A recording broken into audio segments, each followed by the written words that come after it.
We're going in a different direction. The words floated in the conference room like smoke, unpleasant, lingering, and hard to ignore. I sat across from Jackson Roth, the newly appointed CEO of Truvexa Biologics, a flashy executive barely in his early 40s. He'd been with the company less than 4 months. I was 57 and had spent the past 18 years shaping the very research division he now wanted to reimagine. A different direction, I repeated, my voice calm despite the ache in my chest. Jackson tugged at his custom cufflinks, avoiding eye contact.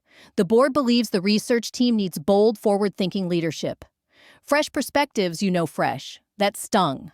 I was the lead scientist behind Truvexa's best-selling therapy, Revacor. A breakthrough treatment for autoimmune disorders, it catapulted the company from a small biotech outfit in Minneapolis to a $3.4 billion pharmaceutical giant. My team turned a concept into a global product that restored lives and secured Truvexa's future. I see, I said, steadying myself. What does the transition look like? Without a word, Jackson slid a slim envelope across the sleek walnut table. Standard severance package. Legal's already reviewed it. I skimmed the contents. 12 weeks pay. Health coverage for 3 months. That was their thank you after nearly 2 decades in a product line that saved the company from collapse. When do you want me to finish? I asked, placing the papers back inside the envelope. Today would be ideal. He replied, his tone softening. HR will assist you in clearing out your office for security purposes. Security?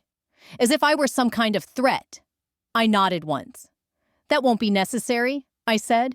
I'll take care of it myself. As I reached the door, he added, Mira, this isn't personal. It's just business. I paused, turning back with a faint smile. Of course, Jackson. Business. My name is Mira Langston. Until this morning, I was the senior research director at Truvexa Biologics. I gave 18 years to this company, turning down higher salaries, sacrificing weekends, skipping holidays, because I believed in our mission. I believed in the science. Now, I was being escorted out like a liability. But what Jackson didn't know, what the board never thought to ask, was that I had been preparing for this very moment. Because in this industry, when you've been around long enough, you learn that the most dangerous side effect of all is underestimating the scientist. I had prepared for this possibility months ago, because when you've spent nearly 2 decades in the pharmaceutical world, you learn to anticipate side effects, especially the corporate kind. It wasn't always this way at Truvexa. Back in 2005, when I joined the company, we were a tight-knit team of researchers in a modest lab on the outskirts of Minneapolis. The mission was pure solve, tough medical problems, profit second. That was the vision of our founder, Martin Carver. A scientist, first businessman, second. Fix the illness and the profits will come, Martin always said. And he was right. Under his leadership, we launched several modestly successful therapies. But the game changer came years later, Revacor. I still remember the moment it clicked. It was a cold February night, nearly midnight, and I was alone in the lab reviewing clinical data. The compound had shown unprecedented results in treating autoimmune diseases, minimal side effects, rapid recovery rates. I stared at the data, pulse racing. I called Martin at home, something I'd never done before. This could change everything, I told him, and it did. Revacor got fast-tracked by the FDA and became one of the top prescribed treatments in its category within 2 years. Truvexa's stock exploded. We expanded internationally. Suddenly, we weren't a scrappy little firm anymore. We were a market leader. But when Martin retired 4 years ago, the culture started to change. The board brought in financial strategists, PR consultants, and executives from large corporations. The focus shifted: less science, more shareholder value. Buzzwords replaced vision. The research team still had status, but we could feel the shift. Then came Jackson Roth, polished, calculated, recruited from a pharmaceutical giant. His job? Take Truvexa to the next level. I tried to work with him. I really did. When we developed the extended release version of Revacor XR, I presented it to Jackson myself. It had even better tolerability, improved patient compliance, and extended efficacy. Impressive, he said flatly. but I could tell he didn't understand the scientific weight behind it. How fast can we push it to market? We still need to complete the final trial phases I explained, and the patent process is pending. Patents. He muttered. They take forever. Can we speed it up?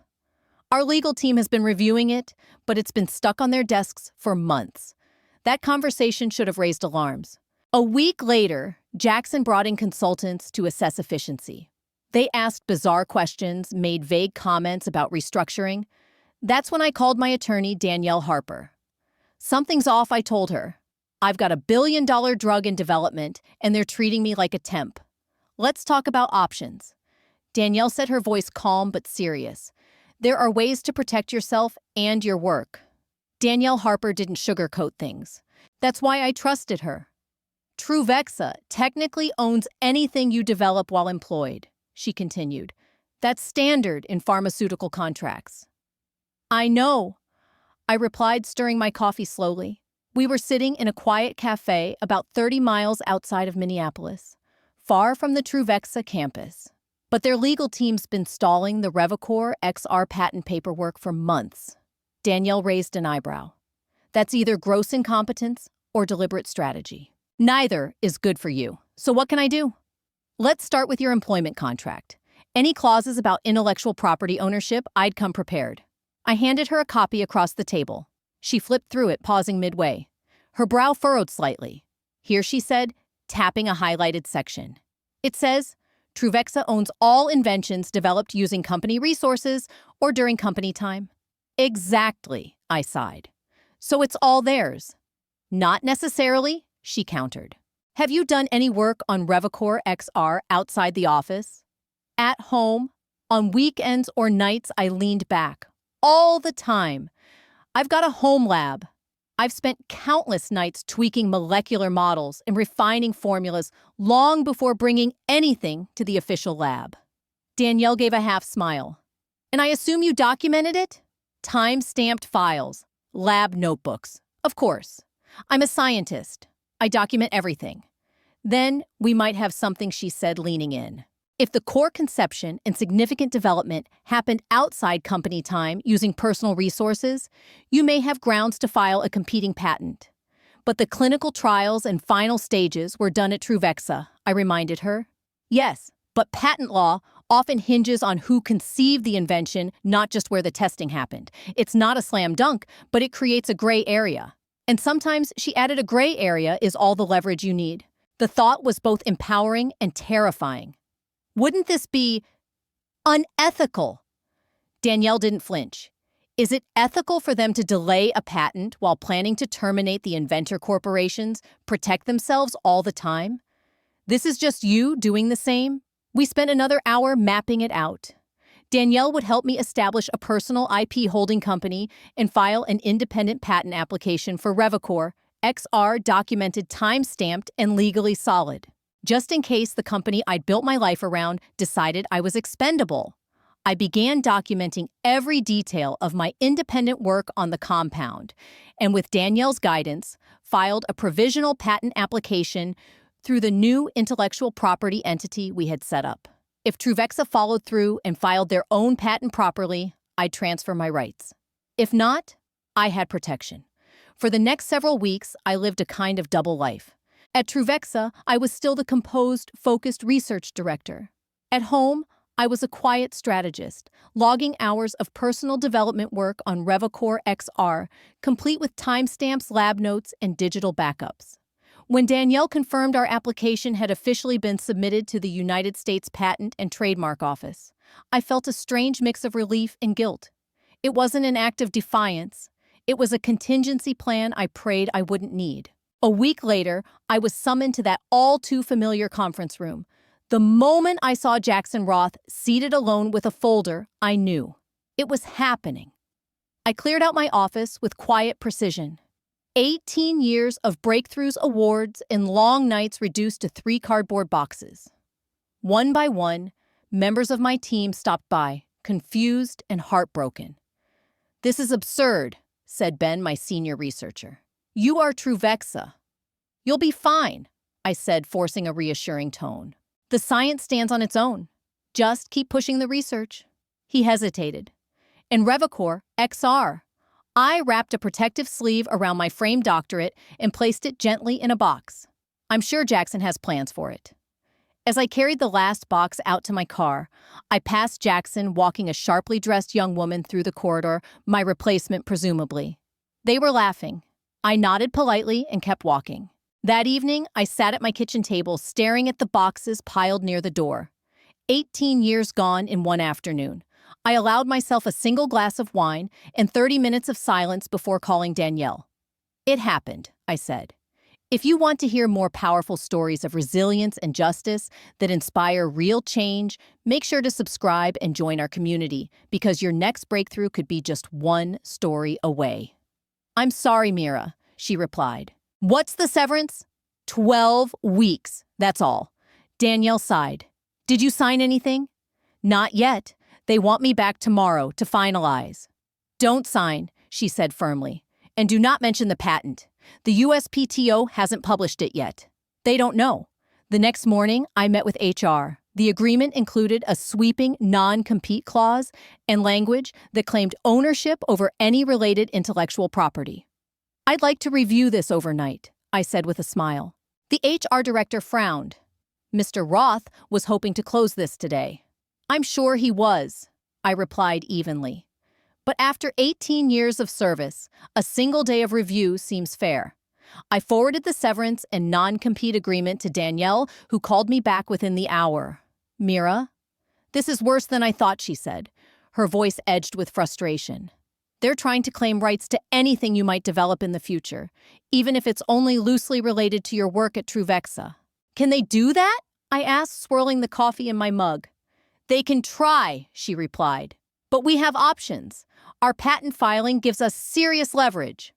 3 days later, I returned to Truvexa, armed with a carefully drafted counteroffer prepared by Danielle. The HR director's eyes widened when I handed it over. I'll have to show this to Mr. Roth, she said, clearly surprised. Of course, I answered, maintaining a steady calm. I'm happy to wait. 20 minutes later, I was led into Jackson Roth's office. He didn't smile. He waved the counteroffer like a warning flag. This is highly irregular, he said. You're asking for significantly more severance and to retain certain intellectual property rights. I believe it's fair compensation for my contributions, I said evenly. Jackson leaned forward, narrowing his eyes. You developed Revacor while employed here. Any derivatives or improvements belong to Truvexa. That's a complex legal question, I replied. My contract specifies ownership of inventions created during company time using company resources. His jaw tightened. What are you implying? Nothing more than the fact I've kept meticulous records of my work, when and where it was performed. Jackson's expression hardened. We can fight this, you know. I finished for him, voice firm. Our legal team would spend more on litigation than the additional severance I'm requesting. And that's assuming you win. After a tense silence, he pushed my counteroffer aside. I'll need to discuss this with the board. Meanwhile, we're moving forward with Revacor XR's launch. The announcement goes out next week, I asked. That's right, he said. I kept my expression neutral. Sounds exciting. As I left Truvexa perhaps for the last time, I felt strangely calm. The game was underway. In just a few days, they would announce Revacor XR as their next blockbuster. And shortly after, they'd discover who truly owned the patent. Tuesday morning came. The press release hit the wires. Truvexa Biologics announces breakthrough Revacor XR expected to double revenue by 2026. The stock surged 12%. Financial analysts upgraded their outlooks. Business news programs praised Truvexa's innovation pipeline and Jackson Roth's visionary leadership. Not a single mention of the scientist behind the breakthrough, the one they had dismissed. I watched it all from my home office, feeling oddly detached. Then Danielle called around noon. Have you seen the announcement? Yes, I replied. Very enthusiastic. Danielle said, her voice carrying a mix of excitement and caution. They're claiming ownership of the intellectual property, and the United States Patent and Trademark Office will be publishing patent applications this Thursday, including ours. I asked, my heart pounding. Yes, Danielle confirmed. Since your application was filed first, it will clearly establish priority. What happens then? I asked, though we'd rehearsed this scenario countless times. There are two likely outcomes, she explained patiently. Either Truvexa acknowledges the situation and comes to negotiate, or they dispute it and claim you misappropriated their IP. And which do you think it will be? With someone like Jackson Roth, he'll fight. His ego won't allow anything else. She was right. The day after, the USPTO published the patent applications, revealing that Mira Langston, not Truvexa Biologics, had filed first for Revacor XR. My phone exploded with calls. I ignored all but Danielle's. It's happening, she said. Truvexa's stock dropped 24% today. They've issued a statement accusing you of misappropriating company intellectual property. As expected, I replied, bracing myself. There's more, Danielle continued. I've already received calls from 3 major pharmaceutical companies interested in licensing Revacor XR from you. Already, Hoover Danta Pharmaceuticals, Meridian Healthcare, and Terrigen Biotech. All industry leaders, all offering terms that could make you very wealthy. I took a deep breath. Let's not rush into anything. What's the latest with Truvexa? The board called an emergency meeting. Word is Jackson Roth is in the hot seat. A faint twinge of satisfaction flared in my chest, quickly tempered by a sense of calm. This wasn't about revenge. It was about fairness. About finally being valued for the work I had dedicated my life to. Later that afternoon, I received an unexpected call from Martin Carver, Truvexa's founder and former CEO. Mira, he said, his voice warm despite the tension. This is quite the situation. Martin, I said, genuinely pleased to hear from him. I'm sorry it's come to this. Are you? There was no accusation in his tone, only genuine curiosity. I considered my answer. I'm sorry it had to be necessary. I gave everything to Truvexa for 18 years. All I wanted was for my work to be respected and protected. There was a pause. The board has asked me to reach out unofficially to see if there's a path forward. There's always a path, I replied, but it won't look like what Jackson offered. Martin sighed. Jackson may not be around much longer. His position is, precarious. I'm not surprised, I said quietly. What would it take, Mira, to bring you and Revacor XR back to Truvexa? Martin asked. I had thought about this moment long ago, prepared my answer carefully. Board representation, a significant equity stake, and leadership of an autonomous research division with guaranteed funding for at least 5 years, I said firmly. Martin let out a low whistle.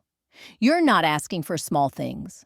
Revacor XR isn't a small drug, I replied, and I'm not the same person who was dismissed in that meeting last month. No, you certainly aren't. Martin agreed. I'll take this back to the board. What's left of it after today anyway. We'll be in touch. As I hung up, my phone buzzed again. It was Ben, my former senior researcher at Truvexa. Without preamble, he said, the office is in complete chaos. Jackson's been escorted out. People are saying you own the patent to Revacor XR.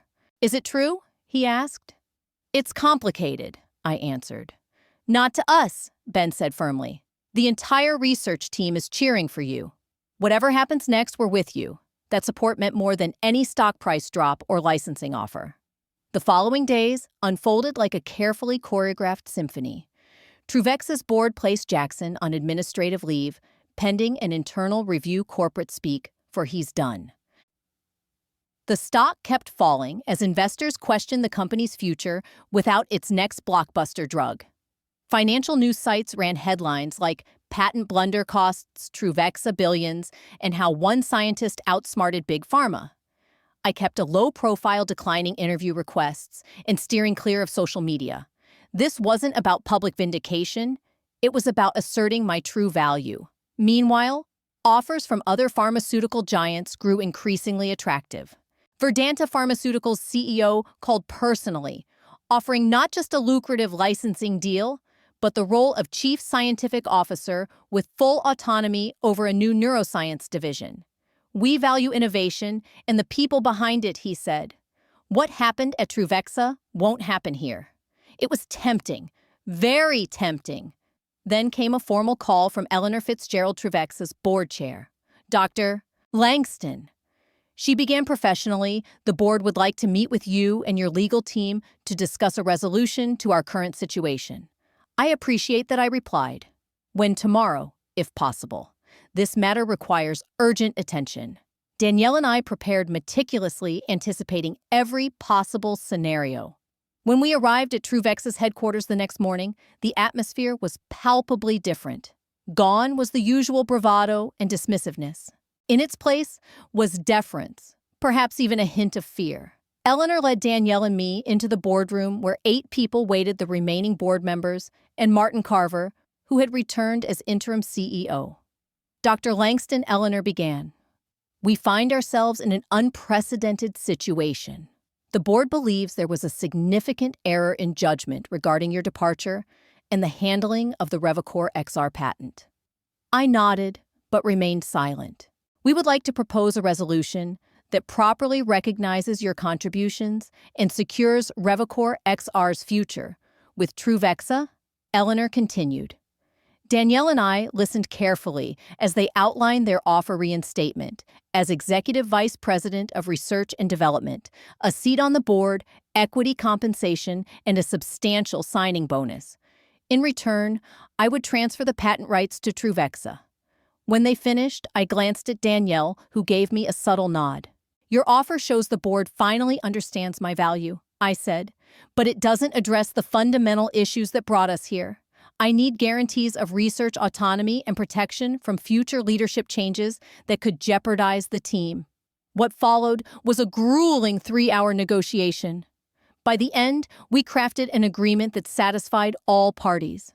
I would return to Truvexa with expanded authority, a significant equity stake, and ironclad protections for my research division.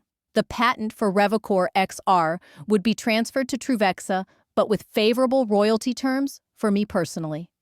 As we prepared to leave, Martin pulled me aside.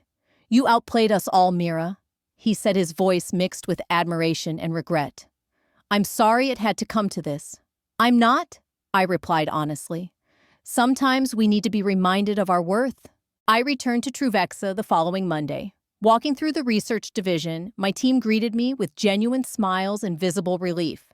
Ben had organized a small welcome-back gathering in the main lab.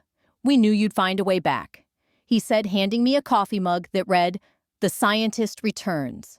I laughed. Not a queen. Ben added with a grin, just a scientist who learned to value herself and taught a few corporate types a lesson along the way. As I settled back into my office, a much larger one now with a view of the Minneapolis skyline, I reflected on the journey. I hadn't sought revenge. I'd found justice. In the process, I transformed not just my career, but potentially how researchers like me are treated throughout the industry. Sometimes, the most powerful response to disrespect isn't anger or vengeance. It's simply claiming your true value and letting the consequences unfold naturally. 1 year later, Truvexa Biologics held a grand launch party for Revacor XR, which had received FDA approval in record time. The ballroom of the Minneapolis Convention Center was filled with executives, scientists, investors, and medical professionals, all celebrating what analysts were calling the pharmaceutical success story of the decade. I stood on the small stage, having just delivered remarks about the scientific journey behind the drug, feeling a quiet pride. The applause was genuine and sustained as I stepped away from the podium after delivering remarks about the scientific journey behind Revacor XR. Martin Carver, now permanently reinstated as CEO, took my place at the microphone. Ladies and gentlemen, he began, none of this would have been possible without Dr. Mira Langston. Her scientific brilliance created Revacor, and her, let's call it, strategic foresight, ensured that Revacor XR would transform millions of lives while keeping Truvexa at the forefront of neurological treatment. The crowd laughed knowingly. The story of my patent maneuver had become something of a legend in pharmaceutical circles, a cautionary tale for executives and an inspiration for researchers. Martin continued. The board has unanimously voted to create the Langston Neuroscience Institute, a new division within Truvexa, dedicated to groundbreaking research with complete scientific autonomy and guaranteed funding for the next decade. The announcement was met with even more enthusiastic applause. I hadn't known about this. It went far beyond our negotiated agreement. As Martin beckoned me back to the stage, I felt a surge of emotion I hadn't expected. The Institute will be housed in a new research facility, he said, located right here in Minneapolis. And of course, Mira will serve as its director with full board support. As we raised our glasses in a toast, I caught sight of a familiar face near the back of the room. Jackson Roth, now working for a much smaller pharmaceutical company in a reduced role, watched the proceedings with a tight expression. Our eyes met briefly before he looked away. I felt no satisfaction in his downfall, only appreciation for the journey that had brought me here. Sometimes the best revenge isn't about destroying others, it's about building something better from the ashes of what was lost. The Langston Neuroscience Institute became operational 6 months later. The building itself was a marvel of modern architecture, glass and light designed to foster collaboration and creativity. My team had expanded from 12 researchers to 40 with the brightest minds in neuropharmacology, eager to join what industry publications were calling the most innovative research environment in biotech. On opening day, Eleanor Fitzgerald joined me for a tour of the facilities. "You've created something remarkable here, Mira," she said as we walked through the main laboratory. "Something that will outlast all of us," I replied. "We created it," Eleanor corrected me. "It took losing everything to make this possible."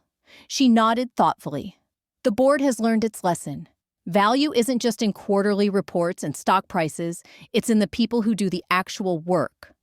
"I hope that lesson sticks," I said. "It will," Eleanor smiled. "Especially since you now own enough Truvexa stock to make sure of it." That was true. My equity stake negotiated during my return had grown substantially as Revacor XR exceeded even the most optimistic projections. I had become one of the largest individual shareholders at Truvexa, with influence extending far beyond my scientific role. The pharmaceutical industry was taking notice. Over the past year, several major companies revised their policies on researcher recognition and compensation. 2 of those companies even appointed scientists to their boards, sending a clear message: talent deserves respect, not just employment. As for Jackson Roth, I heard he left the pharmaceutical industry altogether. Ben, who maintained a vast network of contacts across biotech, told me Jackson had tried to portray himself as a victim of circumstance, but his reputation never fully recovered. Going in a different direction was the board's choice, but not how Jackson intended. Now the direction was mine to determine, guided by science innovation and long-term vision rather than ego or short-term profits. The future held possibilities I could never have imagined during those dark months after my dismissal. It wasn't lost on me that losing my position had ultimately led to gaining more control and respect than I had ever dreamed possible. That patent, once a desperate insurance policy, became the cornerstone of a transformed career in a revitalized company. Looking back on my journey from a dismissed researcher to institute director and board member, I realized that the most effective revenge isn't found in destruction or bitterness. It's found in building something so undeniably valuable that those who discarded you have no choice but to acknowledge their mistake. Through perseverance, strategic thinking, and an unwavering belief in my work, I not only reclaimed my career, but also changed the industry's view on how researchers should be valued. This story isn't just mine. It's a testament to every scientist, innovator, and employee who has ever been overlooked or underestimated. If you ever feel pushed aside or undervalued, remember your worth isn't defined by others. It's defined by your passion, your dedication, and your courage to claim your place. In the end, true success comes not from tearing others down, but from rising higher than they ever expected. And sometimes the best payback is simply building a legacy that speaks louder than any words ever could. If you've listened to my story and felt even a flicker of recognition, I want you to know this: you're not alone. There have been moments when I questioned everything: my worth, my purpose, my future. But what carried me through was the refusal to let someone else define my value. If you're facing betrayal, dismissal, or being overlooked, don't let it silence your voice. Stand firm. Use your knowledge, your hard work, and your patience to build your own path forward. I encourage you to share your thoughts with me in the comments. Tell me about your own struggles or victories. Your story matters, and together, we can create a community of strength and encouragement. Your support means the world not just to me, but to everyone who feels undervalued or forgotten. Remember, life is full of setbacks, but every challenge is also an opportunity. When doors close, windows open sometimes to paths you never imagined. Keep documenting your work, protect your ideas, and never stop believing in your own worth. If you're watching this and wondering if you have the strength to fight back, the answer is yes, you do. So if my story inspired you, please like this video, share it with others who might need to hear it, and subscribe for more stories that celebrate resilience, justice, and the power of standing up for yourself. Together, we'll rewrite the narrative of those overlooked and underestimated, turning setbacks into comebacks. Stay strong, stay determined, and never stop fighting for the respect and recognition you deserve. Your journey is just beginning.